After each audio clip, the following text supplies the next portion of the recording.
Buy-to-lets, it's something that everybody is talking about on the internet, so I want to bring you the facts with no nonsense. As a landlord myself for over 10 years, this reform has basically killed us. Genuinely, as a private landlord, it's not good. And I want to break it down. I've got it all here for you, and I'm going to break it down in simple terms. So, first and foremost, the Renters' Right Acts is the changes for private tenants, basically.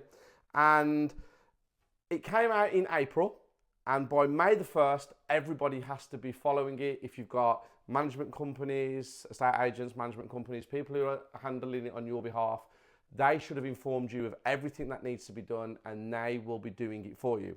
So first and foremost, let me give you a before the 1st of May and after the 1st of May. So as a landlord, we were able to evict people with a Section 21 notice without any problems whatsoever. And we didn't have to give a reason.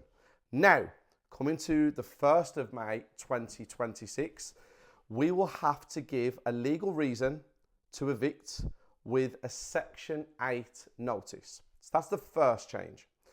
Secondly, there are no limits on what we could ask for as rent in advance, up front. If we wanted people to pay 12 months, 6 months, 3 months, we were allowed. Now, we're only allowed to accept 1 month's rent in advance. We, as a landlord, might have pressured people to agree to a rent increase at any time. I never did that. I don't know many landlords that did a pressure increase. I know landlords like me who expected an increase every 18 months, going with what's going on in the market, but never a pressure. And now we can only put the rent up once a year, and we have to give 2 months notice. And the reason I talked about pressure is because that is the narrative that is being spun on social media. Landlords get a bad rep. Okay? It can be hard for a tenant previously to leave a fixed term tenancy. So if they sign into 12 months, they would be liable for 12 months. If there was a guarantor, that guarantor would fall liable. Now, it's a periodic tenancy, which makes it easier to leave by giving notice. And you have to give 2 months notice, okay? We used to give a month's notice to end a tenancy. Now we have to give 2 months notice to end a tenancy. And if it's a shorter notice, it has to be agreed in writing. Not good. As a landlord, we could refuse permission on pets. So I could pick and choose whether I wanted pets in any of my properties. If I didn't want pets, I could say no. If I wanted a pet and I was happy with the person, I could say yes. No. This is crazy. We can only say no if we have a good reason, and you are allowed to have a pet in the property if you are renting privately. Now, those rules are before May the 1st and after. So that's what we was allowed to do as landlords, and this is what we have to do now going forwards. So the new 1 month limit on rent in advance, not being able to ask for more than a month's rent up front. What do I think of this as a landlord? I think that that is a really bad, poor choice of what they have done in order to make a lot of landlords leave the industry. A lot of people are going to run away. A lot of people are going to not be interested in this anymore. But they're not going to run away and sell the houses. They're going to run away and do something else, which I will talk to you about at the end of the video.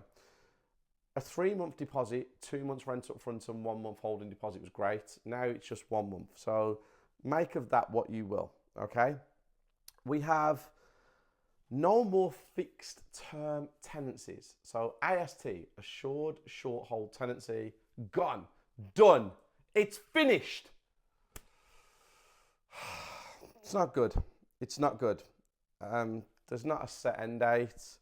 It will be a rolling monthly or weekly tenancy. This is ridiculous. This is straight off the government website as well, guys. So you will usually have to give a landlord 2 months notice before you leave. You can give less than 2 months if your tenancy agreement says you can give a shorter notice, or your landlord agrees to a shorter noticing period writing. A shorter notice period in writing. Is this going to be the end of long-term tenancies? Does this mean that people are going to come in for 2, 3, 4 months and move somewhere else and keep chopping and changing because the attention span of everybody in the country is ridiculous? What does this mean?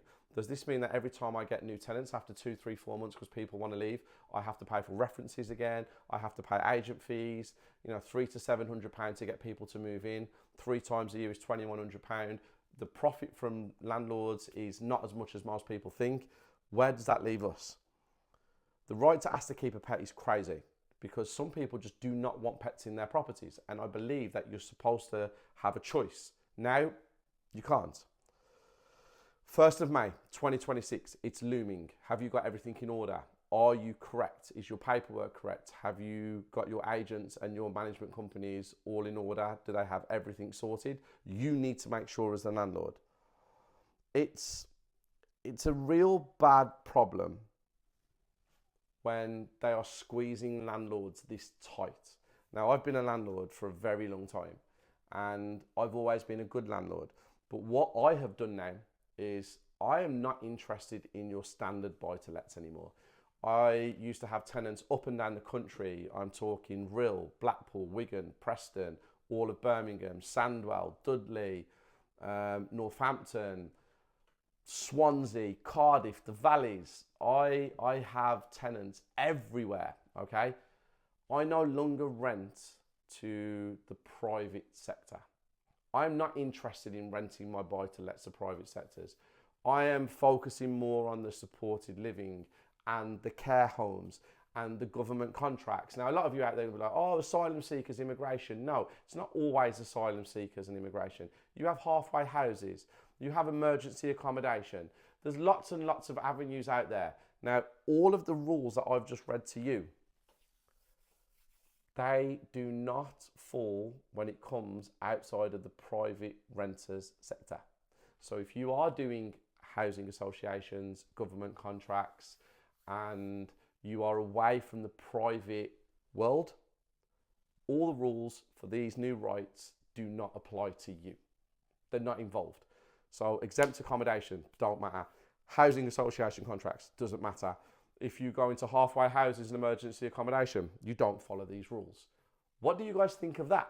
Do you think a lot more landlords are going to be driven out of the private sector and into more of the government-backed contract sector? What's your thoughts? I know what I have done. I have gotten out. I got out a long time ago. I'm talking 8, 9, 10 months ago. I made plans to move my properties away from the private sector and into more of the government-backed contracts. I've always done supported living.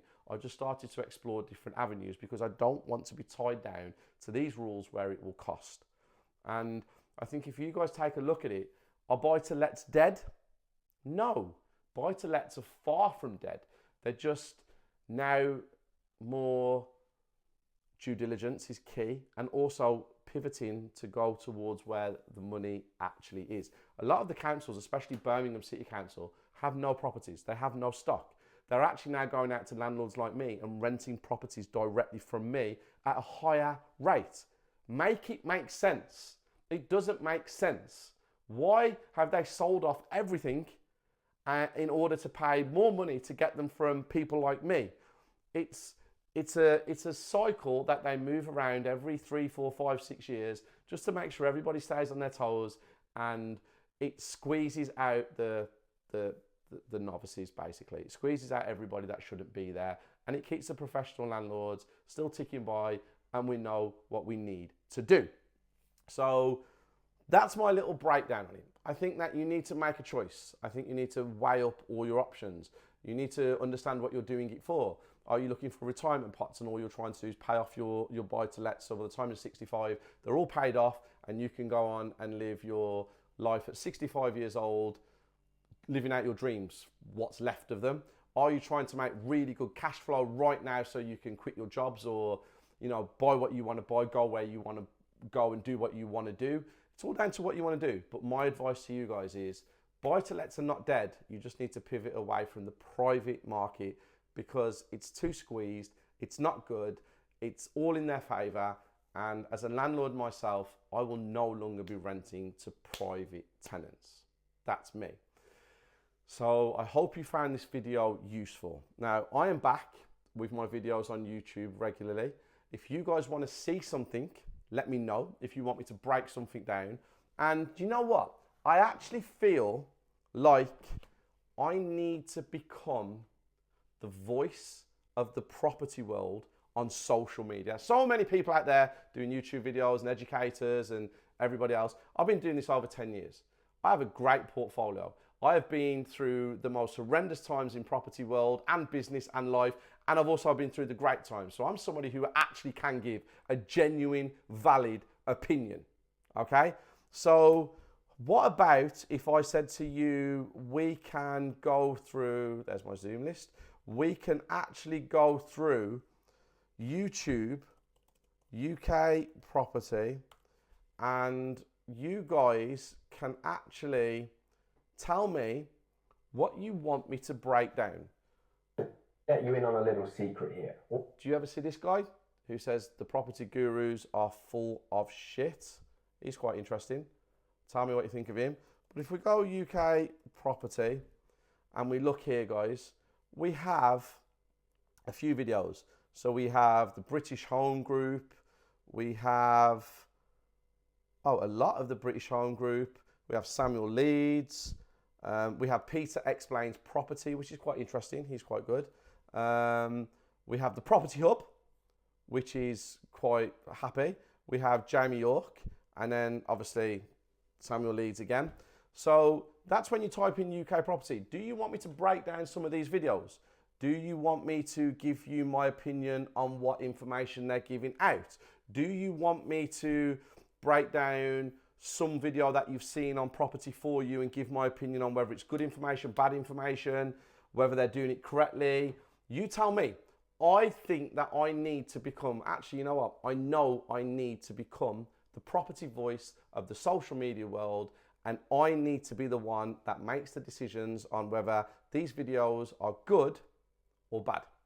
You guys can comment below. Let me know what you want me to break down. And now I'm at home, at my home bar. We'll call this the Property Genius Bar. We'll add some bits and pieces to it. We'll make it look a lot more aesthetically pleasing over the next couple of weeks. But I hope you enjoy the videos. I do know what I'm talking about. I can give you the best information that you need. You can join my community. I am the property educator, and I will see you guys in a few days with another video of your choice.